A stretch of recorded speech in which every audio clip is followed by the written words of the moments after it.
चलिए दोस्तों बात करते हैं एक और नए क्वेश्चन के बारे में। इस क्वेश्चन में एग्जामिनर ने कहा 3 संख्याओं का औसत 40 है, उनमें से पहली संख्या अन्य 2 संख्याओं के योग का 1/3 है, तो पहली संख्या क्या है, ये एग्जामिनर मुझसे पूछ रहा है।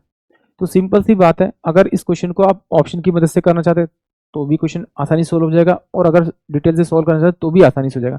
तो एक बार हम पहले से ऑप्शन की मदद से सोल्व कर लेते हैं। देखिए एग्जामिनर ने क्या कहा, वो पहली संख्या पूछी, यानी कि ऑप्शन में पहली संख्या होगी। अगर मैं इसे 3 से मल्टीप्लाई कर दूं तो ये मेरे पास में 2 संख्याओं का सम कितना 60 होगा। 60 में अगर मैं 20 जोड़ूं तो ये तीनों संख्याओं का सम कितना होगा मेरे पास 80, और 80 को मैं 3 से डिवाइड करूंगा तो मेरे पास उससे 40 आना चाहिए। 40 इसका नहीं आ रहा, इसका मतलब ये इसका आंसर हो नहीं सकता। इसको भी 3 से मल्टीप्लाई करूं तो 150, और 150 में अगर मैं 50 जोड़ूंगा तो कितना होगा 200, और 200 को अगर मैं 3 से डिवाइड करूंगा तो 240 आएगा। नहीं यार, तो इसका मतलब ये आंसर नहीं हो सकता।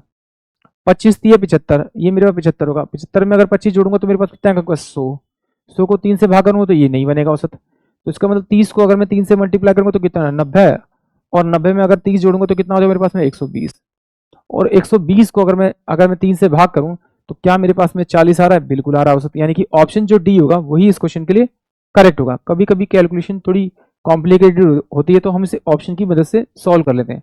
अब इसे एग्जाम में कैसे करना है वो देखिए। मानते हैं कि पहली संख्या मेरे पास ये है, दूसरी संख्या मेरे पास ये है, तो तीसरी संख्या मेरे पास में ये होगी।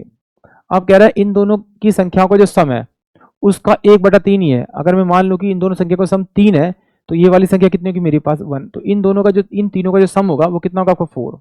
बट एग्जामिनर ने औसत दे रखा है इन तीनों का 40, तो एक बार मैं 30 को 3 से मल्टीप्लाई करूं तो टोटल सम कितना आएगा मेरे पास में 120। ये संख्या रेशियो में 4 है सम, वैसे कितना है आपका 120, तो इसे किससे मल्टीप्लाई करना पड़ेगा आपका 30 से। जिससे इसे मल्टीप्लाई करेंगे उसी से मल्टीप्लाई कर दीजिए, यानी कि पहली संख्या जो आएगी वो 30 आएगी। यानी कि ऑप्शन डी जो होगा वो इस क्वेश्चन के लिए करेक्ट होगा। अगर इस तरह से नहीं करना तो फिर आ जाइए सेम, ये मेरे पास पहली है, ये मेरे पास में आपकी दूसरी है, ये मेरे पास में आपकी तीसरी संख्या है। मान लेता हूं इन दोनों का सम जो है वो x है, तो ये क्या होगा x बटे में आपका 3 होगा।